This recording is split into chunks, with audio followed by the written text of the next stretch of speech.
D-aged Vijay, CGI vintage Vijay, new title card and ഹിന്ദിയിലും തെലുങ്കിലും മാറ്റം വന്ന അവസാന 15 സെക്കൻഡ്. ദളപതി വിജയുടെ ഏറ്റവും പുതിയ ചിത്രം ഗോട്ടിൻ്റെ ഒഫീഷ്യൽ ട്രെയിലർ റിലീസ് ആയതോടെ മിക്സഡ് റെസ്പോൺസ് ആണ് എങ്ങും കാണാൻ സാധിക്കുന്നത്. ധോണിയടക്കം ചെന്നൈ സൂപ്പർ കിങ്സ് പ്ലെയേഴ്സിൻ്റെയും മറ്റു ചില കെമിയോസിൻ്റെയും സൂചനകളൊക്കെ ട്രെയിലറിലുണ്ട്. ഒരു സൈഫൈ സിനിമയാകും എന്ന ഫാൻ തിയറികൾക്ക് വിരാമം വിട്ട് ഒരു ആക്ഷൻ സിനിമ ട്രെയിലറാണ് കിട്ടിയത്. സോ വെച്ച് താമസിപ്പിക്കാതെ ട്രെയിലർ ബ്രേക്ക്ഡൗണിലേക്ക് കടക്കാം. Welcome to shot on talkies. ഞാൻ ശ്രീനന്ദൻ, ചെങ്ങന്നൂർ. പണ്ട് തെരി മർസലൊക്കെ ഇറങ്ങിയ സമയത്തുണ്ടായിരുന്ന അതേ ഡൗട്ട്, ഇതിൽ 2 വിജയാണോ അതോ 3 വിജയാണോ എന്നുള്ളത് വർഷങ്ങൾക്ക് ശേഷം ഗോട്ടിലും എത്തിയിരിക്കുകയാണ്. സിനിമയിലെ മെയിൻ വിജയ് എന്തായാലും ഗാന്ധിയാണ്. സാറ്റ്സ് അഥവാ സ്പെഷ്യൽ ആൻറ്റി ടെററിസം ഗ്യാങ്ങിൽ വർക്ക് ചെയ്യുന്ന ഒരാളാണ് ഗാന്ധി. ഗോട്ട് എന്ന സിനിമയുടെ ടൈറ്റിൽ ആക്ച്വലി ടീമിൻ്റെ ഷോർട്ട് ഫോം ആണെന്ന് നേരത്തെ ഉണ്ടായിരുന്നൊരു തിയറി ഇപ്പോൾ ശരിവെക്കുകയാണ്. G ഫോർ ഗാന്ധി. സോ ബാക്കിയുള്ള ലെറ്റേഴ്സും ടീമിലെ മെയിൻ മെമ്പേഴ്സായ പ്രഭുദേവ, പ്രശാന്ത്, അജ്മൽ എന്നിവരുടെ ക്യാരക്ടർ നെയിംസിൻ്റെ ആദ്യ ലെറ്റർ ആകും. ട്രെയിലറിൻ്റെ തുടക്കത്തിൽ കാണുന്നത് പ്രായമായ ഗാന്ധിയാണ്. സാറ്റ്സിൻ്റെ പുതിയൊരു മിഷന് ടീം ലീഡർ ആകാൻ വരികയാണ് ഗാന്ധി. പ്രശാന്തിൻ്റെ ക്യാരക്ടർ ടീമിന് ഗാന്ധിയെപ്പറ്റി കൊടുക്കുന്ന ഇൻട്രോയിൽ 68 സക്സസ്ഫുൾ മിഷൻസ് എന്ന് പറയുന്നത് ഗോട്ട് വിജയുടെ 68ാം ചിത്രമാണ് എന്നതിൻ്റെ റെഫറൻസ് ആണ്. Hostage negotiator, field agent, spy, അങ്ങനെ എല്ലാം കൊണ്ടും സാറ്റ്സിലെ ഗോട്ടാണ് ഗാന്ധി എന്ന് പറയുന്നു. ശേഷം ഗാന്ധിയുടെ പഴയകാല മിഷൻസ് കാണിക്കുന്നു. സിനിമയിൽ ഫ്ലാഷ് ബാക്ക് ആയിട്ടാകാം ഇത് വരിക. ഒരു ഡെസേർട്ടിലെ ട്രെയിനിലുള്ള ഫൈറ്റ് സീൻ നമ്മൾ കാണുന്നുണ്ട്. ആ ട്രെയിൻ പൊട്ടിത്തെറിക്കുമ്പോൾ ഹെലികോപ്റ്ററിന് ലാളിലേക്ക് ചാടി രക്ഷപ്പെടുന്ന ഗാന്ധിയുടെ പുറത്തൊരു ബാഗുണ്ട്. ഒരുപക്ഷെ ആ ബാഗ് എടുക്കാനാകും ഗാന്ധി സ്വയം ഹോസ്റ്റേജായി അവിടെ എത്തുന്നതും. മേ ബി സിനിമയുടെ തുടക്കത്തിൽ തന്നെ ടീമിനോട് പ്രശാന്ത് പറയുന്ന ഒരു മെയിൻ കഥയാകാം ഇത്. ഈ ഒരു ഫ്ലാഷ് ബാക്കിൽ ഗാന്ധിയുടെ ഫാമിലിയെ കാണിക്കുന്നു. സ്നേഹയാണ് വൈഫ്. ചിന്ന ചിന്ന കണക്കുകൾ പാട്ടോട് നമ്മൾ മനസ്സിലാക്കിയതാണ് ഗാന്ധിക്ക് ഓൾറെഡി ഒരു മോനുണ്ടെന്നും വൈഫ് പ്രഗ്നൻ്റ് ആണെന്നും. ഗാന്ധി ഒരു ആൽക്കഹോളിക് ആണെന്ന സൂചന ട്രെയിലർ തരുന്നുണ്ട്. ഒരു പാർട്ടിക്ക് ഗോട്ട് ടീം പോകുന്നതായി കാണിക്കുന്നുണ്ട്. മിക്കവാറും വിസിൽ പോഡ് പാട്ട് ഇതിന് ശേഷമാകാം. അതിനുശേഷം പിറ്റേന്നുള്ളുന്ന ഗാന്ധി ഇനി താൻ ഒരിക്കലും സത്യമായും കുടിക്കില്ല എന്ന് കണ്ണാടി നോക്കി പറയുന്നത് മങ്കാത്ത റെഫറൻസ് ആണ്. വെങ്കട് പ്രഭുവിനെ സംബന്ധിച്ച ചെയ്ത മങ്കാത്തയിൽ ഇതേ ഡയലോഗ് അജിത്ത് പറയുന്നുണ്ട്. ഗാന്ധിയുടെ ക്യാരക്ടർ സ്ഥിരം വിജയ് ചെയ്യുന്ന കുറച്ച് ഫണ്ണൊക്കെ നിറഞ്ഞ ഇച്ചിരി ലേസിയായ എന്നാൽ വർക്ക് നല്ലപോലെ ചെയ്യുന്ന ഒരു ചാമിങ് പേഴ്സൺ ആണെന്ന് വ്യക്തം. അങ്ങനെ ഹാപ്പിയായിട്ട് മുന്നോട്ട് പോകുന്ന ഗാന്ധിക്ക് ഒരു മിഷൻ കാരണമാകാം എല്ലാം തലകീഴായി മറിയുന്നത്. മിഷന് വേണ്ടി ബാങ്കോക്കിലേക്ക് പോയപ്പോൾ അവിടേക്ക് ഫാമിലിയും കൂട്ടി ട്രിപ്പിന് പോയതിന് ഗാന്ധിയെ ടീമിലുള്ള വഴക്ക് പറയുന്ന സീൻ ട്രെയിലറിലുണ്ട്. കൂടാതെ ഒരു ചേസ് സീനിൽ കാറിൽ പ്രഗ്നൻ്റ് ആയ സ്നേഹയെ ബാക്ക് സീറ്റിൽ ഇരുത്തിക്കൊണ്ട് വണ്ടി ഓടിക്കുന്ന ഗാന്ധിയെയും കാണാം. മിക്കവാറും സ്നേഹയുടെ ക്യാരക്ടർ മരിക്കാനുള്ള എല്ലാ സാധ്യതയും കാണുന്നുണ്ട്. ഇവർക്കൊരു മകൻ ഉള്ളതായി കാണിക്കുന്നുണ്ടല്ലോ. ആ മകനാകാം പ്രസൻറ്റയിൽ വരുന്ന ഡി-ഏജ്ഡ് വിജയ്. ഈ ഒരു സിനിമയുടെ തുടക്കം മുതലേ ഉള്ള ഒരു ഇൻട്രസ്റ്റിംഗ് ഫാക്ടർ വിജയ് ഡി-ഏജ് ചെയ്യുന്നുള്ളതിലാണ്. അമേരിക്കയിലെ ലോല സ്റ്റുഡിയോസ് ആണ് ഇതിൽ വർക്ക് ചെയ്യുന്നത്. ഡെഡ്പൂൾ ആൻഡ് വൂൾവറിനിലൊക്കെ വർക്ക് ചെയ്ത സെയിം സ്റ്റുഡിയോസ് തന്നെയാണിത്. സോ ആദ്യത്തെ ഒരു ഫസ്റ്റ് ലുക്കിലാണെങ്കിലും പിന്നീട് ഒന്ന് ഗ്ലിംസിലാണെങ്കിലും എല്ലാത്തിലും ഡി-ഏജ്ഡ് വിജയ് ഒരു ഇൻട്രസ്റ്റിംഗ് ഫാക്ടറായിട്ട് നിന്നു. പലരും ഒത്തിരി തിയറീസ് ആയിട്ട് പറഞ്ഞിട്ടുണ്ടായിരുന്നത് ഇത് ടൈം ട്രാവൽ ആണ് അല്ലെങ്കിൽ ക്ലോണിങ് ആണ് എന്നൊക്കെയാണ്. പക്ഷേ അതൊന്നുമല്ല, ജസ്റ്റ് അച്ഛനും മോനും ആണെന്നുള്ളത് ട്രെയിലറിൽ നിന്ന് വ്യക്തമായിട്ടുണ്ട്. സോ അത്തരത്തിലുള്ള ബിഗ് തിയറീസിന് ഇനി തൽക്കാലത്തേക്ക് വിട പറയാം.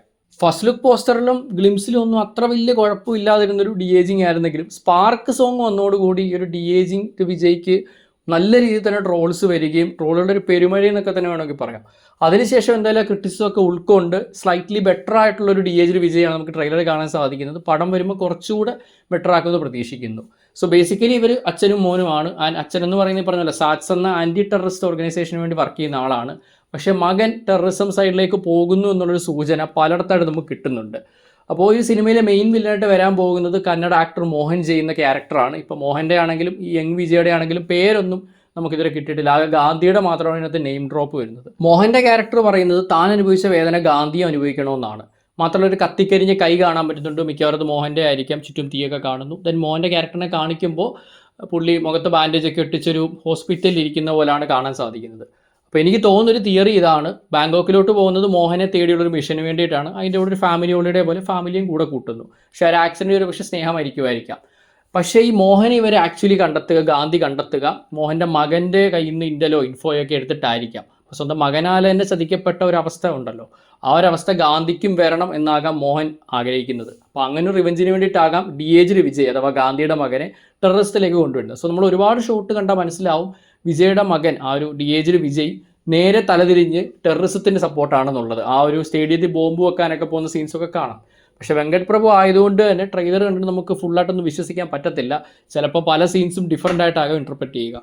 സിനിമയിലെ ഒരു ക്രൂഷ്യൽ സീനാകും ക്രിക്കറ്റ് സ്റ്റേഡിയത്തിലെ ബോംബ് ബ്ലാസ്റ്റ് തടയാൻ പോകുന്നത്. ട്രിവാൻഡ്രത്താണ് ഇത് ഷൂട്ട് ചെയ്തതെന്ന് നമുക്കറിയാം. പക്ഷേ ചെന്നൈ ചെപ്പോക്ക് സ്റ്റേഡിയമായിട്ടാകും സിനിമയിൽ കാണിക്കുക. ആൻഡ് ചെന്നൈ സൂപ്പർ കിങ്സിൻ്റെ മാച്ചാണ് സ്റ്റേഡിയത്തിലുള്ളതെന്ന് കൺഫേം ആയിരിക്കുകയാണ്. MS ധോണി അടക്കം 3 CSK പ്ലേയേഴ്സിൻ്റെ കെമിയോസ് സിനിമയിൽ ഉണ്ടാകുന്ന നേരത്തെ ഉണ്ടായിരുന്ന റൂമേഴ്സ് ഒരു കണക്കിന് ശരിവെക്കുകയാണ് ട്രെയിലറിലെ രംഗങ്ങൾ. വിജയ് ഒരു വലിയ CSK ഫാനാണെന്ന കാര്യം നമുക്കറിയാം. കൂടെ വിസിൽ പോഡ് സോങ് ഉള്ളതും ഗോട്ടിൽ തന്നെ. ധോണിയുടെ ഒപ്പം വരാൻ സാധ്യതയുള്ള 2 പ്ലേയേഴ്സ് ആരാകുമെന്നാണ് നിങ്ങൾക്ക് തോന്നുന്നത്? കമൻറ്റ് ചെയ്യുക. വെങ്കട്ട് പ്രഭു സിനിമകളിലെ സ്ഥിര സാന്നിധ്യമായ വൈഭവിനെ ഒരു മിന്നായം പോലെ കാണിക്കുന്നുണ്ട്. കാണിച്ച 2 ഷോട്ടിൽ നിന്നും മനസ്സിലാകുന്നത് ബോംബ് ബ്ലാസ്റ്റായി ഡയറക്റ്റ് കണക്ഷനാണ് വൈഭവ് എന്നാണ്. ബോംബ് എടുക്കുന്നൊരു ഷോട്ടും ലാപ്ടോപ്പിൽ മോസ്റ്റ് ലൈക്ലി ബോംബിനെ കൺട്രോൾ ചെയ്യുന്നൊരു ഷോട്ടുമാണ് ട്രെയിലർ വൈഭവിൻ്റേതായി ഉള്ളത്. വൈഭവിന് പുറമെ മറ്റൊരു BP റെഗുലറായി പ്രേംജിയും ട്രെയിലർ കാണാം. കണ്ടിട്ട് മിക്കവാറും സ്റ്റേഡിയത്തിൻ്റെ ക്രൗഡ് കൺട്രോൾ ആകാം പ്രേംജിയുടെ ക്യാരക്ടർ. പ്രേംജിയുടെയും വൈഭവിൻ്റെ ഈ റോൾസ് സിനിമയിൽ വളരെ ചെറുതായി മാത്രമേ കാണൂവെന്ന് ഏകദേശം വ്യക്തമായി. ട്രെയിലറിൽ ഞെട്ടിച്ചൊരു സീനായിരുന്നു യങ്ങർ വിജയ്. വിജയുടെ ആദ്യ സിനിമയെ നാളെയ തീർപ്പിലൊക്കെ കണ്ട അതേ ഫേസ് തിരികെ കൊണ്ടുവരാൻ സാധിച്ചിട്ടുണ്ട്. എന്നാൽ ഇത് ഡി-ഏജ്ഡ് അല്ല, മറിച്ച് ഒരു ബോഡി ഡബിളിൻ്റെ മുഖത്ത് CG ചെയ്തതാണ്. അയാസ് ഖാൻ എന്നയാളാണ് ഈ ബോഡി ഡബിൾ. ആകെ 2 ഷോട്ടിൽ മാത്രമാണ് ഈ വിജയെ ട്രെയിലറിൽ നമ്മൾ കാണുന്നത്. ഈ ഒരു വിജയ് മൂന്നാമതൊരു ക്യാരക്ടറാകാൻ സാധ്യത വളരെ ഏറെയാണ്. എന്നാൽ ക്ലോണിങ്ങോ ടൈം ട്രാവലോ ഒന്നും ആകില്ല. ഗാന്ധിയുടെ 2ാം മകനാകും. സ്നേഹ ഫ്ലാഷ് ബാക്കിൽ പ്രഗ്നൻ്റ് ആയെന്ന് നമ്മൾ കണ്ടിരുന്നല്ലോ, ആ കുട്ടിയാകാം ഇത്. സോ ബേസിക്കലി മെർസൽ തന്നെ. ഒരു ഹെൽമെറ്റ് വെച്ച് ഗാന്ധിയുമായി ഫൈറ്റ് ചെയ്യുന്ന ഒരാളെ കാണാം, മറ്റൊരു ഷോട്ടിൽ ബൈക്കിലും. ഇത് വില്ലനായി ഡി-ഏജ്ഡ് വിജയ് അതോ CJ യങ്ങർ വിജയ് എന്നത് സംശയമാണ്. എന്തായാലും ഈ 3ാം വിജയ് സിനിമയിലെ ഒരു ക്രൂഷ്യൽ ക്യാരക്ടർ തന്നെയാകും. ഗോട്ട് ടീമിലെ 4 പേരുടെയും എൽഡർ വേർഷൻസ് പ്രസൻറ്റിൽ നമ്മൾ കാണുന്നുണ്ട്. എന്നാൽ അജ്മലിനെ മാത്രം ഇവരുടെ കൂടെ അല്ലാതെയാണ് കാണുന്നത്. സോ പണ്ട് നടന്ന സംഭവങ്ങൾ മൂലം അജ്മൽ ടീമിൽ നിന്ന് ഇറങ്ങിപ്പോയതാകും. എന്നാൽ ജയറാമിനെ നമ്മൾ പാസ്റ്റിൽ മാത്രമാണ് കാണുന്നത്. ഒരുപക്ഷെ ജയറാമിൽ പാസ്റ്റിൽ മരിച്ചു പോകാനോ അല്ലെങ്കിൽ വില്ലൻ്റെ സൈഡാകാനോ സാധ്യതയുണ്ട്. മറ്റ് ക്യാരക്ടേഴ്സിലേക്ക് വന്നാൽ പാസ്റ്റിൽ സ്നേഹയുടെ ഡോക്ടറായിട്ടാണ് ലൈല വരുന്നത്. മേ ബി പ്രശാന്ത് ഓർ പ്രഭുദേവയുടെ വൈഫാകാനും സാധ്യതയുണ്ട്. പ്രസൻറ്റിൽ യങ് വിജയുടെ ലവ് ഇൻട്രസ്റ്റ് ആയിട്ടാണ് മീനാക്ഷി ചൗധരി ഉണ്ടാകുക. കിട്ടുന്ന റിപ്പോർട്ട്സ് വെച്ചിട്ട് ശ്രീനിധി എന്നാകും മീനാക്ഷിയുടെ ക്യാരക്ടറിൻ്റെ പേര്. കുറച്ച് ഷോർട്സ് മാത്രമേ മീനാക്ഷിയെ നമ്മൾ ട്രെയിലറിൽ കാണുന്നുള്ളൂ. ഗാന്ധിയുടെ പ്രസൻറ്റിലെ ടീമിൻ്റെ ഭാഗമായി യോഗി ബാബു, പാർവതി മേനോൻ, അരവിന്ദ് ആകാശ് എന്നിവരടക്കമുള്ളൊരു ടീമുണ്ട്. ഇവരും യങ് വിജയും ഒരു ഹാർഡ്വേയിൽ നിൽക്കുന്ന സീനിൽ എതിരെ വരുന്നവർക്ക് നേരെ ഗാന്ധി തോക്ക് ചൂണ്ടുന്നു. അതിൽ ഓപ്പോസിറ്റ് നിൽക്കുന്ന ഒരാളെ കണ്ടാൽ വിജയുടെ അച്ഛൻ S.A. ചന്ദ്രശേഖരനെ പോലെയുണ്ട്. ഇതുകൂടാതെ മാനാടിൽ തലൈവർ ആയ YG മഹേന്ദ്രനും സിനിമയിൽ കെമിയോ റോൾ ഉണ്ടാകും. ഒരു കിടിലൻ ആനിമേഷൻ ടൈറ്റിൽ കാർഡ് നൽകിയാണ് ട്രെയിലർ അവസാനിക്കുന്നത്. വിജയുടെ ആദ്യ സിനിമയിൽ നാളെയ തീർപ്പ് മുതൽ ഗോട്ട് വരെയുള്ള കരിയറിലെ പ്രധാന ക്യാരക്ടേഴ്സാണ് വെറും സെക്കൻഡുകൾ കൊണ്ട് മിന്നി മറിയുന്നത്. മിക്കവാറും സിനിമയിലെ ടൈറ്റിൽ കാർഡും ഇതാകും. ഈ ടൈറ്റിൽ കാർഡിൻ്റെ ബ്രേക്ക് ഡൗൺ തൽക്കാലം നമുക്ക് മറ്റൊരു വീഡിയോയിൽ ഡീറ്റെയിൽഡായി ചെയ്യാം. ട്രെയിലറിൻ്റെ ടെയിലെൻഡായി നമുക്ക് കിട്ടുന്നത് ഗില്ലിയിലെ സീൻ്റെ റീക്രിയേഷനാണ്. மருதமலை மாமணியே முருகையா ദേവരിൻ കുലം കാക്കും വേലയ്യാ ഹയ്യാ. എന്നാൽ തെലുങ്ക് ഹിന്ദി ട്രെയിലർ ഉള്ളത് ഈ സീനല്ല, മറിച്ച് ജയറാം മിഷനിടെ വിജയ് വിളിക്കുമ്പോൾ നേരത്തെ കണ്ട പാർട്ടി വരെ നിൽക്കുന്ന Vijay mission impossible theme music beat box ചെയ്യുന്നതാണ് ആ സീൻ. सिक्योरिटी गार्ड्स ने तुम्हें घेर लिया है, कोई प्लान बी? प्लान बी नहीं, प्लान Z तक है हमारे पास. നേരത്തെ ഇറങ്ങിയൊരു പോസ്റ്ററും മിഷൻ ഇമ്പോസിബിളിനെ ഓർമ്മിപ്പിക്കുന്നതായിരുന്നു. തെലുങ്ക് ഹിന്ദി ഓഡിയൻസിന് ഒബ്വിയസ്ലി ഗില്ലി റെഫറൻസ് മനസ്സിലാക്കാത്തത് കൊണ്ട് തന്നെയാണ് ടെയിലെൻഡ് മാറ്റിയത്. പിന്നെ ഈ സിനിമ സംവിധാനം ചെയ്യുന്ന വെങ്കട്ട് പ്രഭുവാണ്. വെങ്കട്ട് പ്രഭു എന്ന് പറയുന്ന ഡയറക്ടർ വളരെ വെർസറ്റൈലായിട്ടുള്ള ഫിലിമോഗ്രഫിയാണുള്ളത്. അതുകൊണ്ട് തന്നെ പുള്ളി ഇറക്കാൻ പോകുന്ന പടം പൊട്ടുവോ അതോ ബ്ലോക്ക് ബസ്റ്റർ ആവുമോ എന്നുള്ളത് പടം ഇറങ്ങി കഴിഞ്ഞാൽ പറയാൻ പറ്റും. ഒരിക്കലും ട്രെയിലറൊക്കെ വെച്ച് വിലയിരുത്താനേ പറ്റില്ല. ഇപ്പം മാനാടിൻ്റെ ട്രെയിലർ എടുത്തു കഴിഞ്ഞാൽ അതിലൊരിക്കലും ടൈം ലൂപ്പ് എന്നൊരു എലമെൻറ്റ് വരുന്നില്ല. ഒരു പൊളിറ്റിക്കൽ പടം പോലാണ് പ്രൊമോട്ട് ചെയ്തത്. ബട്ട് പടം വന്നപ്പോഴത്തേക്കും അതിനകത്ത് ടൈം ലൂപ്പും എല്ലാം വന്നിട്ടുണ്ടായിരുന്നു. അപ്പോൾ ഇവിടെ അങ്ങനെ ഉണ്ടാകാമെന്നല്ല പറയുന്നത്. പക്ഷേ സ്റ്റിൽ വെങ്കട്ട് പ്രഭു എന്ന ഡയറക്ടർ ആയതുകൊണ്ട് മാത്രം ഒരു പോസിബിലിറ്റി ഉണ്ട്. മാത്രമല്ല ഇത്രയധികം VFXും കാര്യങ്ങളൊക്കെ യൂസ് ചെയ്ത് വരുന്നതുകൊണ്ട് തന്നെ ടൈം ട്രാവൽ അല്ലെങ്കിൽ എന്തെങ്കിലും ഒരു സൈഫൈ എലമെൻറ്റ് കാണണമെന്നുള്ളത് ഒരു ഫാൻ തിയറികൾ കാരണം ഫാൻസിന് ഒരുപാട് ആഗ്രഹം ഉണ്ടെന്ന് പുള്ളിക്കും അറിയാം. അപ്പോൾ എന്തെങ്കിലുമൊക്കെ സർപ്രൈസ് ആയിട്ട് കിട്ടുമായിരിക്കാം. പക്ഷേ ഞാനങ്ങനെ വലിയ പ്രതീക്ഷയൊന്നും വെക്കുന്നില്ല. കിട്ടിയാൽ കൊള്ളാം, ഒരു എക്സ്ട്രാ നല്ല കാര്യം. പക്ഷേ അതിനേക്കാൾ ഉപരി ഇതൊന്നും ഇല്ലെങ്കിൽ പോലും നല്ലൊരു പടമായിരിക്കണമെന്ന് മാത്രമാണ് എൻ്റെ ആഗ്രഹം. ഓവറോൾ ട്രെയിലർ അത്യാവശ്യം നൈസായിരുന്നു. പക്ഷേ ഈ പറഞ്ഞ പോലെ ഒരുപാട് പേർക്ക് ഹെവി എക്സ്പെക്റ്റേഷൻസ് ഉണ്ടായിരുന്നു, എസ്പെഷ്യലി വെങ്കട്ട് പ്രഭു ആയതുകൊണ്ട് തന്നെ. അതുകൊണ്ട് കുറേ പേർക്ക് ഡിസപ്പോയിൻമെൻറ്റ് ആയെന്ന് കേട്ടു. പിന്നെ ഒത്തിരി പേര് കുറ്റമായിട്ട് പറഞ്ഞത് ഈ CG ആയിട്ട് വന്ന യങ്ങർ വിജയാണ്. പക്ഷേ actually they did A great job. വിജയുടെ ഫേസ് ആ ഒരു പഴയ കാലത്ത് ലൈക്ക് നാളെയ തീർപ്പ് ഇറങ്ങിയ ആദ്യത്തെ സിനിമ ഇറങ്ങുന്ന കാലത്തുണ്ടായിരുന്നൊരു ഫേസ് ഏകദേശം അതുപോലെ തന്നെ റീക്രിയേറ്റ് ചെയ്യാൻ പറ്റിയിട്ടുണ്ട്. അതിൻ്റെ ആ ഒരു സമയത്ത് വിജയ്ക്ക് ഏറ്റവും കൂടുതൽ നേരിടുന്ന ക്രിറ്റിസിസം ആയിരുന്നു ഈ ഫേസൊക്കെ കാണാൻ ആരെങ്കിലും തിയേറ്ററിൽ പോകുമെന്ന്. ആ ഒരു ഫേസ് തന്നെ റീക്രിയേറ്റ് ചെയ്യുമ്പോൾ വീണ്ടും ആൾക്കാർ ഫേസ് കൊള്ളത്തില്ല എന്ന് പറയുന്നത് വല്ലാത്തൊരു അയണിയായിപ്പോയി.